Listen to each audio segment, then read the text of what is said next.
سورہ مقبول پڑھ رہے تھے، اللہ پاک نبی اکرم صلی اللہ علیہ وآلہ وسلم کی شان میں پڑھے گئے مقدس کلمات اپنی بارگاہ عالیہ میں قبول و منظور فرمائے۔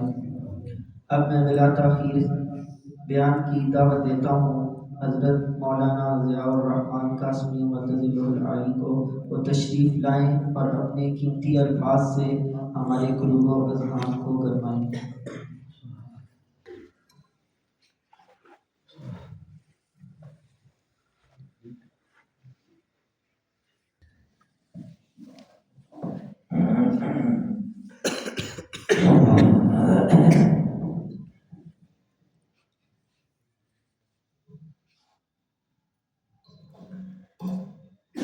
نحمده ونصلي ونسلم على رسوله الكريم أما بعد فنعوذ بالله من الشيطان الرجيم بسم الله الرحمن الرحيم وإن كنتم في ريب مما نزلنا على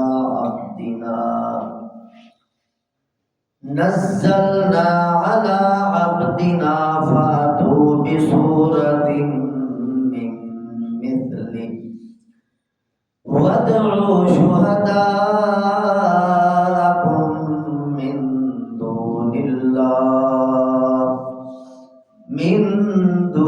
الله إن كنتم صادقين فإن لم تفعلوا ولن تفعلوا فاتقوا النار التي وقودها الناس والحجارة أعدت للكافرين سبحان ربك رب العزة عما يصفون وسلام على المرسلين والحمد لله رب العالمين آل سيدنا مولانا محمد وسلم يا رب صل وسلم حبيبك جزا الله تعالى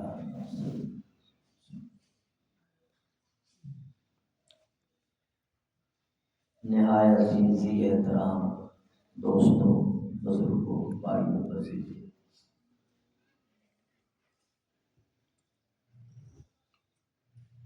قرآن پاک کی تقریب سعید پر عزیز بچوں کو جنہوں نے قرآن پاک سنایا اور اچھا سنایا، دل کی گہرائیوں سے مبارکباد۔ استاد محترم قاری محمد ندیم صاحب کو بہت بہت مبارک، تمام سامعین کو، حاضرین کو دل کی گہرائیوں سے یہ تقریب سعید مبارک ہو۔ اللہ تعالیٰ اپنی بارگاہ قدوسیت میں قبول و منظور ہو۔ میرے محترم دوستوں، چند باتیں قرآن پاک کے متعلق عرض کرنا چاہوں گا۔ قرآن پاک کی تلاوت کا بھی بڑا ثواب ہے۔ کچھ حضرات 2 2 3 3 5 5 ختم بھی کر چکے ہو، کچھ اس سے زیادہ بھی پڑھ چکے۔ تلاوت کا بھی ثواب ہے، مگر قرآن پاک صرف تلاوت کے لیے نہیں آیا، یہ لا ہے، قانون ہے، دستاویز ہے، اللہ کا حکم نامہ ہے۔ اس میں ہمارے لیے ہدایات، ارشادات، فرمودات، احکامات ہیں کہ ہم نے زندگی کیسے گزارنا۔ تلاوت سے تو نہیں نا پتہ چلے گا کہ روزے کے بارے میں کیا حکم ہے، نماز کے بارے میں کیا حکم ہے۔ جو ترجمے اور تشریح پر غور نہیں نہ کرتا وہ نماز کے بارے میں پڑھتا جا رہا مگر اسے پتہ نہیں میں نماز کے بارے میں پڑھ رہا۔ وہ کتب علیکم الصیام پڑھتا جا رہا ہے مگر اسے پتہ نہیں کہ میں کیا پڑھ کے جا رہا ہوں۔ متہجد بھی نافلۃ اللہ پڑھ رہا ہے مگر اسے پتہ نہیں میں تہجد کی فضیلت پڑھ رہا ہوں۔ اس لیے منشا خدا بندی، ارادہ خدا بندی ہے، اللہ سبحانہ و تعالیٰ کی چاہت ہے کہ میرے بندے میرے کلام کو، میرے قرآن کو، میرے بیان کو غور سے پڑھیں، سمجھیں، سوچیں اور اس پر عمل کرنے کی کوشش۔ حافظ قاری ماشاءاللہ بیٹھے، قرآن پاک میں اللہ مختلف انداز سے یہی بات سمجھاتے ہیں۔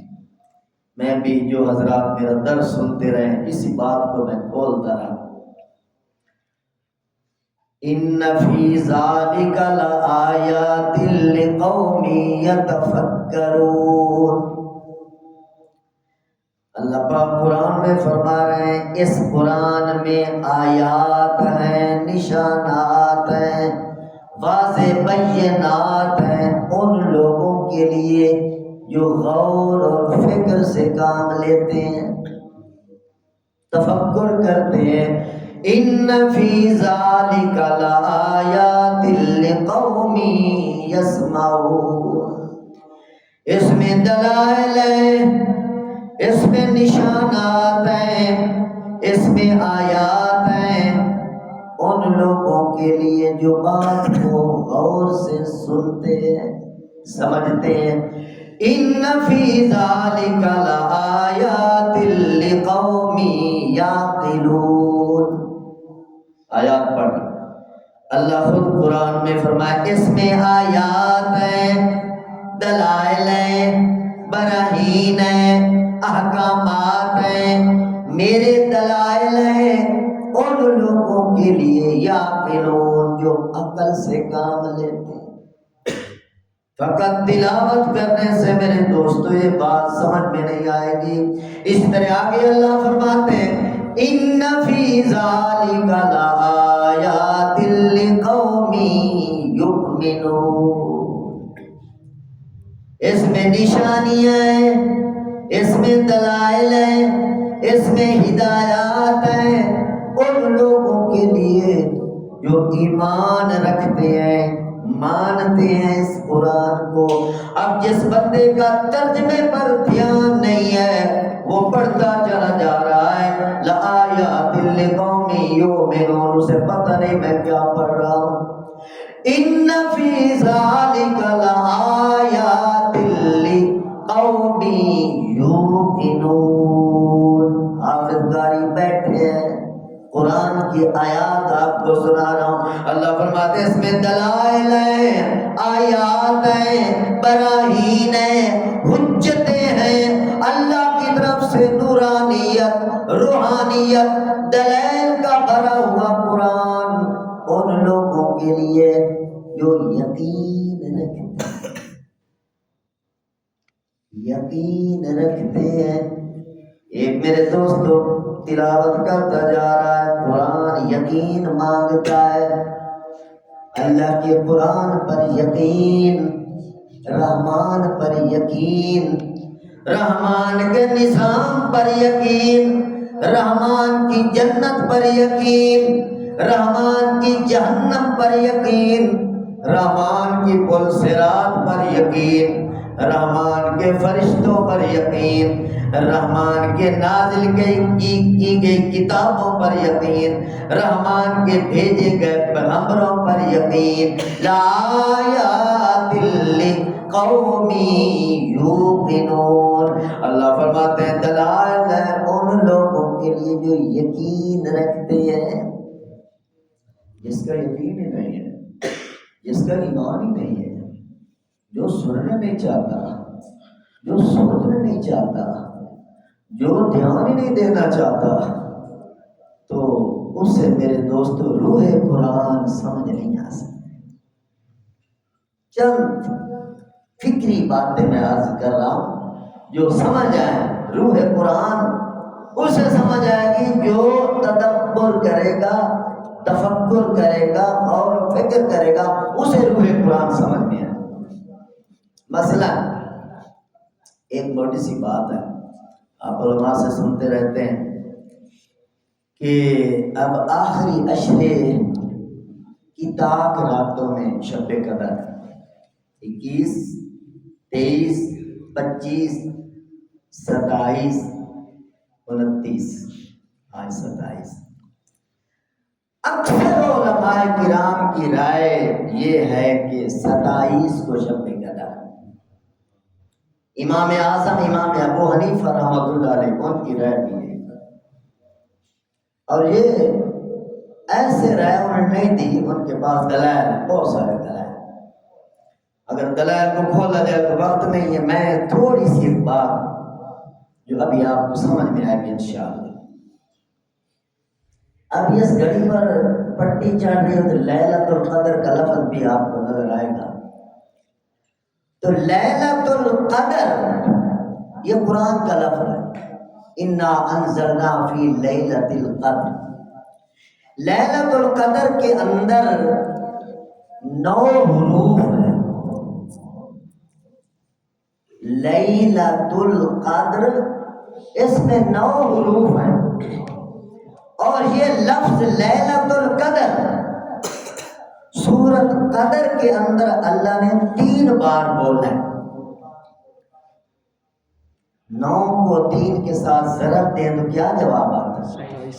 اللہ، کتنا بڑا نقطہ ہے یار۔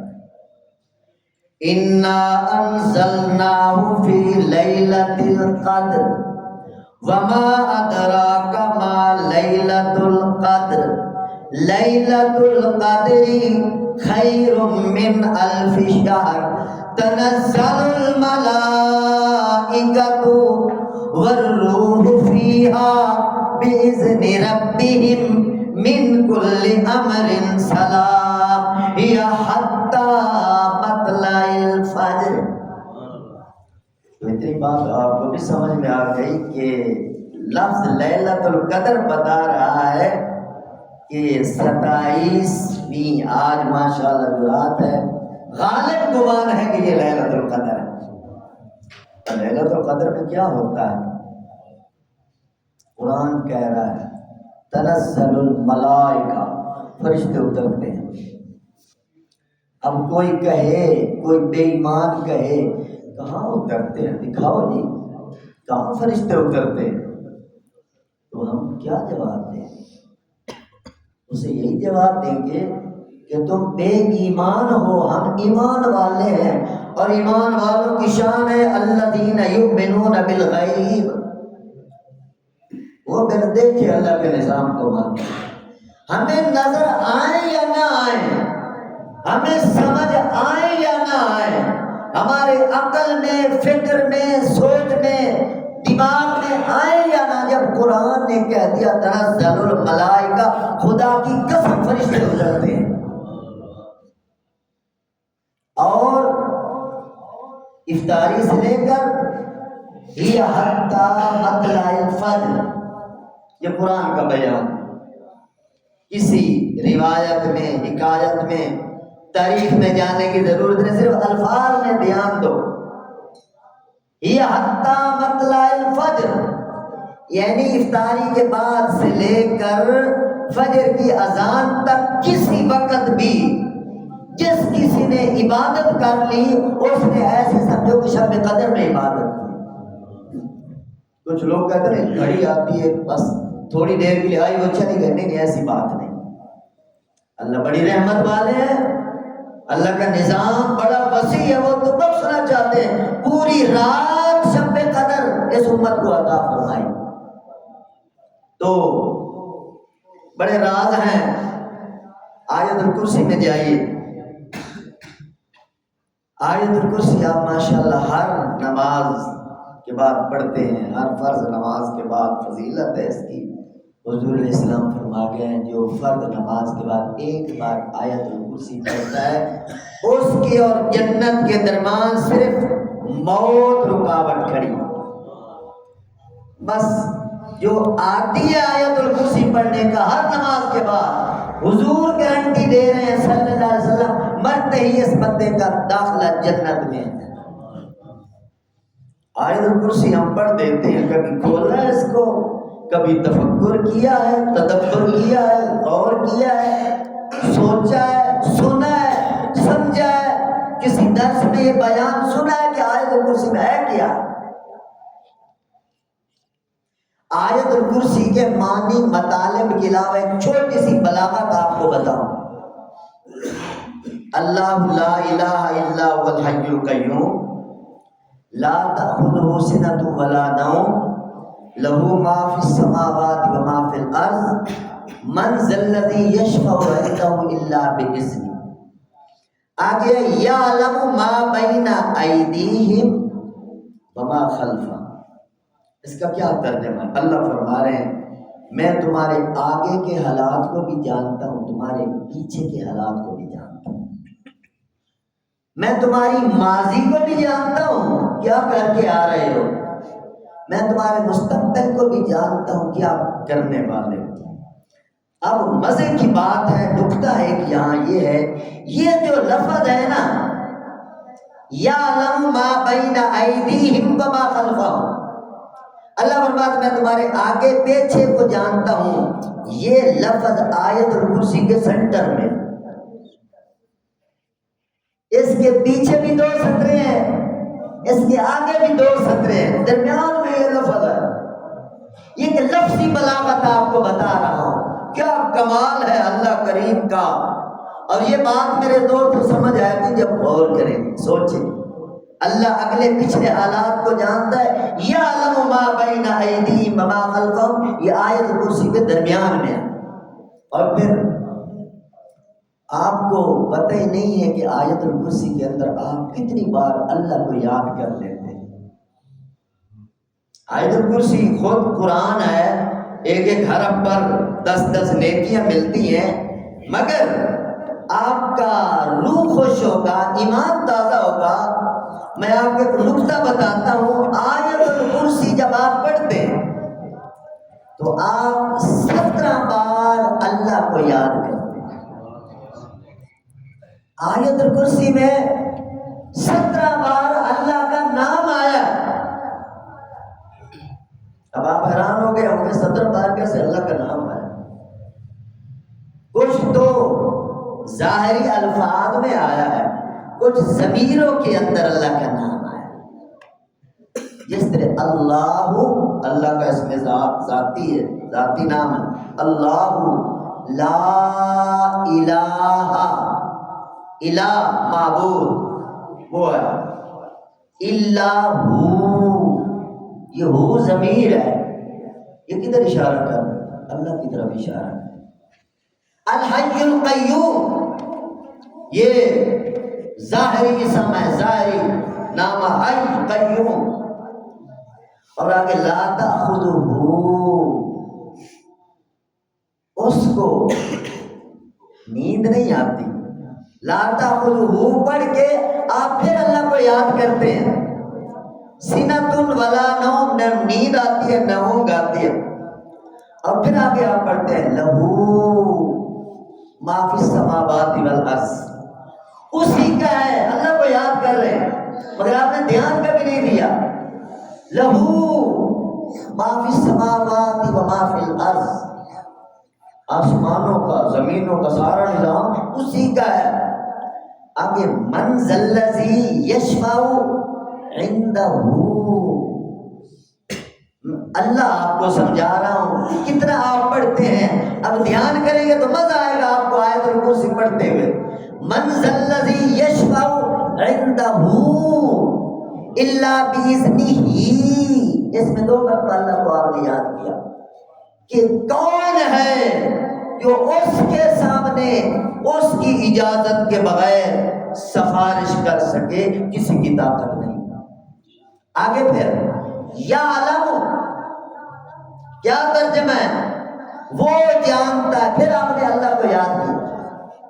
یعلم ما بین ایدیہم وما خلفہم، آپ کے اگلے حالات، پچھلے حالات، آپ کی ماضی، آپ کا مستقبل. یعلم، وہ جانتا ہے. اور آگے ولا یحیطون بشیء من علمہ، یہ پھر اللہ کی طرف جا رہا ہے. اللہ کی طرف آپ 17 بار آیت الکرسی میں اللہ کو یاد کرتے ہیں. ولا یحیطون بشیء من علمہ، اس کے علم کا احاطہ کون کر سکتا ہے؟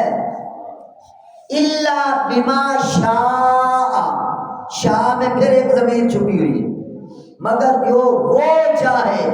شاء کہہ کر پھر آپ نے اللہ کو یاد کیا. آگے وسع کرسیہ السماوات، اس کی کرسی، پھر اللہ کو یاد کیا. وسع کرسیہ السماوات والارض، آسمانوں اور زمینوں سے بڑی ہے اس کی کرسی، عرش معلیٰ. اور آگے ولا یؤودہ حفظہما، یؤودہ میں پھر ضمیر اللہ کی طرف جا رہا ہے کہ وہ اللہ آسمانوں اور زمینوں کی حفاظت کرتے، تھکتا نہیں، گھبراتا نہیں، اکتاتا نہیں. وہ فرش نظام ہے اس کا، وہ حفاظت بھی کر رہا ہے، اس کے لیے کوئی مسئلہ بھی نہیں ہے. آگے ہوا پھر ہوا اللہ کی طرف جا رہا ہے. علی، اس کو تو آپ سمجھ گئے ہوئے، وہ بڑی بلند ذات ہے، عظیم، وہ بڑی عظمت والی ذات ہے. یعنی آیت الکرسی میں آپ 17 بار اللہ کو یاد کرتے ہیں، جبھی تو اس کی اتنی بڑی فضیلت ہے. تو جب ڈوبیں گے قرآن کے اندر، اس کا ترجمہ پڑھیں گے، اس کی تفسیر پڑھیں گے، اس کا درس پڑھیں گے، اس کے درس میں بیٹھیں گے، پھر آپ کو قرآن سمجھ میں آئے گا. ایک اور نقطہ، سورۃ بقرہ قرآن پاک کی سب سے بڑی سورت ہے. سورۃ بقرہ کی 286 آیات، سب سے بڑی سورت، 2.5 پاروں کی سورت، 286 آیات ہے. اب 286 کو اگر 2 پر تقسیم کریں تو کیا جواب آتا جی؟ 286 کو آدھا آدھا کر دیں جی 143. جزاک اللہ. آئی صاحب 2 حساب کریں گے ماشاءاللہ، بالکل ٹھیک دسیں. 143 یعنی سورت بقرہ ابتدا سے لے کر 143 آیت تک، یہ آدھا، یہ سنٹر بنتا ہے سورت بقرہ کی. 143 نمبر آیت سورت بقرہ کا سنٹر ہے. یہ بات ذہن میں بٹھاؤ، میں اگلا نقطہ بتانے لگا. 286 آیات میں 143 آیت نمبر وہ سنٹر ہے سورت بقرہ کا. اب سنٹر میں جو اللہ نے آیت قرآن میں بیان کی ہے، آپ ڈھونڈ جائیں گے کیا بلاغت ہے قرآن کی. وہ آیت کون سی ہے؟ وَكَذَلِكَ جَعَلْنَاكُمْ أُمَّةً وَسَطًا. کیا بات ہے قرآن. وسطاً، اللہ فرماتے ہیں ہم نے اس امت کو درمیانی امت بنایا، وسط امت بنایا، امت وسط بنایا. ادھر سنٹر ہے، درمیان ہے سورت بقرہ کا، اور جو آیت اللہ پاک لائے اس میں بھی وسط کا لفظ آیا. کیا بلاغت ہے اللہ کے پاک کلام کی. وَكَذَلِكَ جَعَلْنَاكُمْ أُمَّةً وَسَطًا لِتَكُونُوا شُهَدَاءَ عَلَى النَّاسِ وَيَكُونَ الرَّسُولُ عَلَيْكُمْ شَهِيدًا. اس آیت کے اندر آپ کی فضیلت، اس امت کی فضیلت، آخری نبی کی، آخری امت کی فضیلت، اللہ پاک نے سورۃ بقرہ کے سنٹر میں بیان کی ہے. کیسے میرے محترم دوستو، قیامت والے دن حضرت نوح علیہ السلام کو اللہ بلائیں گے، اے میرے پیغمبر میں نے آپ کو توحید کا پیغام دیا تھا، میں نے آپ کو ایمان کا پیغام دیا تھا، میں نے آپ کو اپنی معرفت کی ہدایات دی تھی، کیا آپ نے اپنی قوم کو بتایا یا نہیں؟ تو نوح علیہ السلام عرض کریں گے میرے اللہ آپ جانتے ہیں میں نے اپنی امت کو بتایا تھا، اپنی قوم کو بتایا تھا، اپنے لوگوں کو تیرا پیغام صحیح سے سنا دیا تھا. تو جب نوح علیہ السلام یہ دعویٰ کریں گے تو امت سے اللہ پوچھیں گے ہاں نوح علیہ السلام کی امت تم لوگ بتاؤ کیا انہوں نے پیغام پہنچایا تھا یا نہیں؟ تو قوم کیا جواب دے گی؟ قوم کہے گی یا اللہ تیرا پیغمبر جھوٹ بول رہا ہے، کوئی نہیں انہوں نے ہمیں پیغام پہنچایا تھا، کوئی ایمان کی بات نہیں کی تھی، کوئی توحید کا سبق نہیں سنایا تھا، کوئی تیری معرفت کا کلام ہمارے سامنے نہیں پیش کیا تھا. اللہ کے سامنے نوح علیہ السلام کو جھوٹا کہہ دیں گے. جرأت دیکھو جھوٹی قوم کی جو دنیا میں دڑلے سے جھوٹ بولتے ہیں، اللہ وہاں بھی انہیں ڈھیل دیں گے، وہ جھوٹ بولے. بڑے بڑے مشرک جو ساری زندگی بت پرستی کرتے رہے وہ بھی اللہ کے سامنے پتہ کیا کہیں گے؟ قرآن میں آیا واللہ ربنا ما کننا مشرکین، اے اللہ تیرے رب ہونے کی قسم ہم نے کوئی شرک نہیں کیا. جھوٹ بولیں.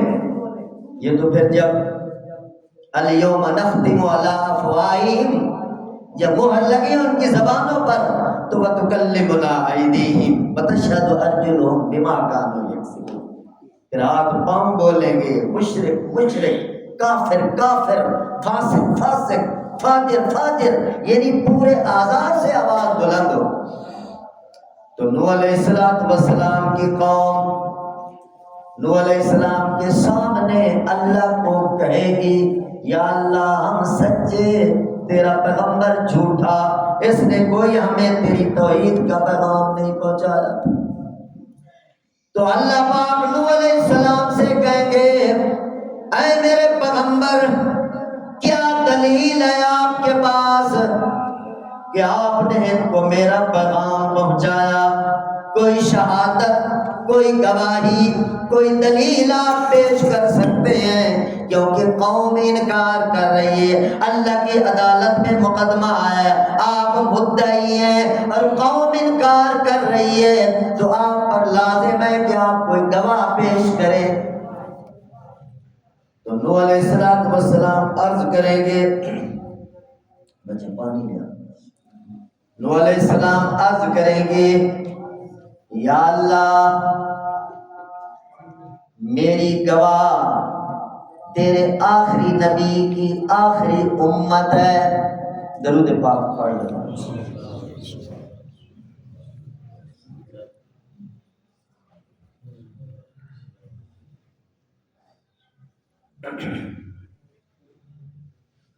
آخری نبی کی آخری امت میری گواہ ہے، میں نے توحید کا پیغام پہنچا دیا تھا، میں نے ایمان کا پیغام پہنچا دیا تھا، میں نے تیری معرفت کا پیغام پہنچا دیا تھا، تیری ربوبیت کا پیغام میں کیوں پہنچا دیا تھا.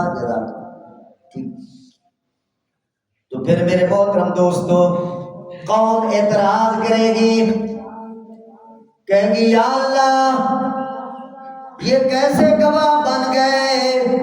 یہ تو آئے بھی اخیر میں ہیں، پہلے کتنی امتیں گزر گئیں، کتنے پیغمبر گزر گئے، کتنے لوگ گزر گئے، کتنے قبیلے گزر گئے، کتنے خاندان گزر گئے، کتنی نسلیں گزر گئیں. تو محمد مصطفیٰ کی امت تو ہے آخری امت، انہوں نے دیکھا ہی نہیں، یہ تو تھے ہی نہیں، یہ گواہی کیسے دے سکتے ہیں؟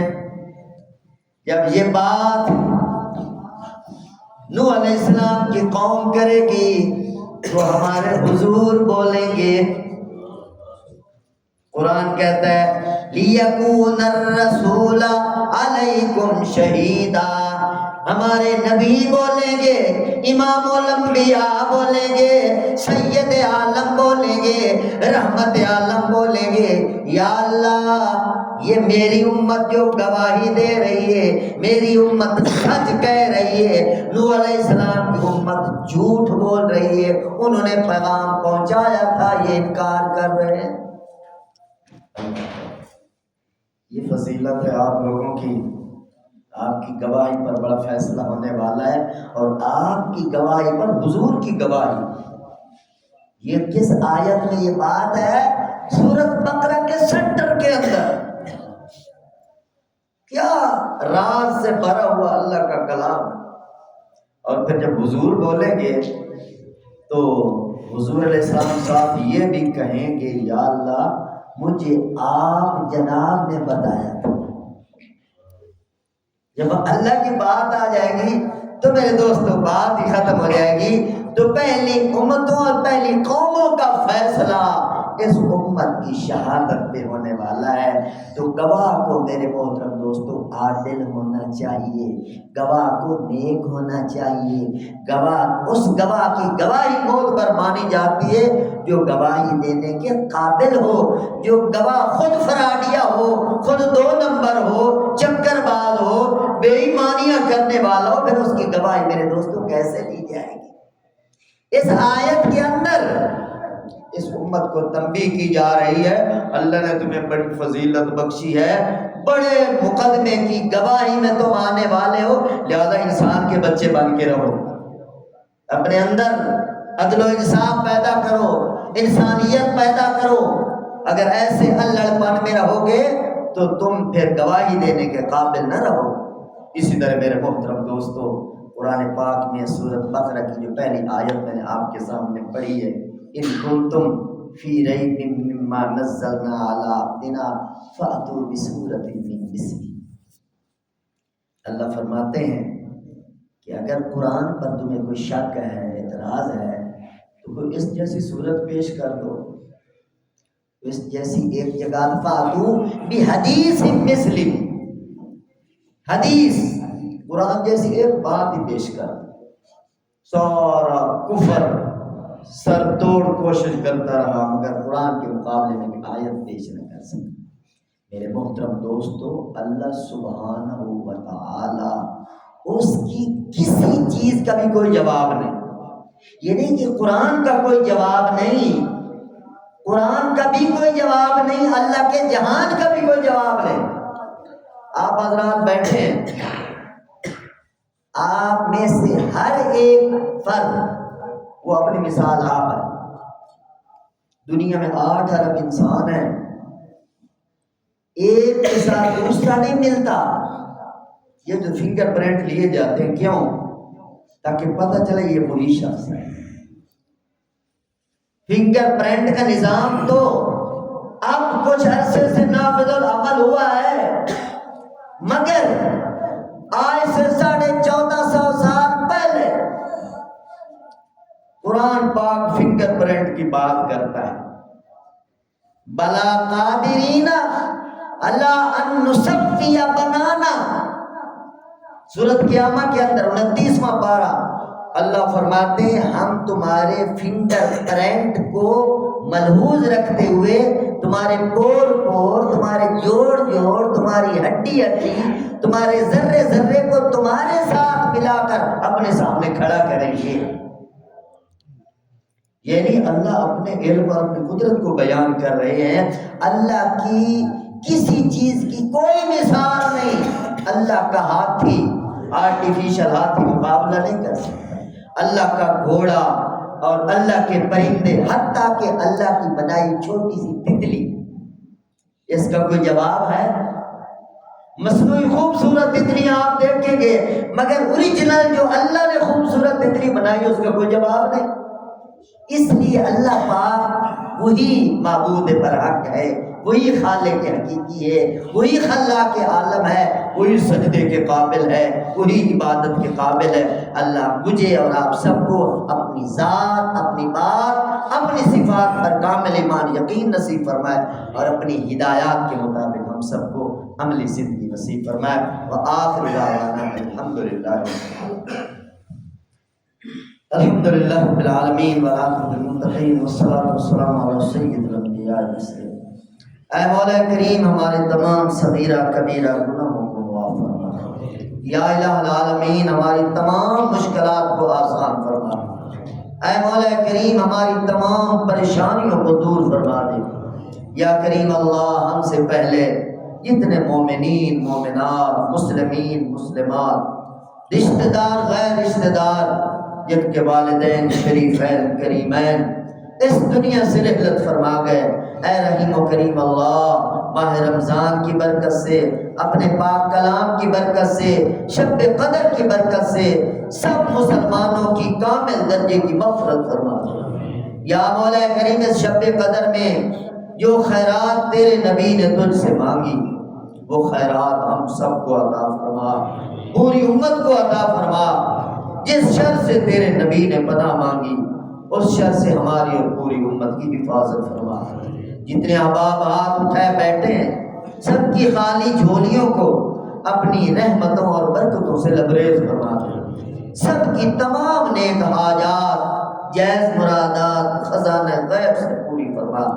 اے کریم اللہ جس طرح تیرے دربار میں تیری محفل سجائے بیٹھے ہیں اسی طرح ہم سب کو جنت الفردوس کی محفل نصیب فرما۔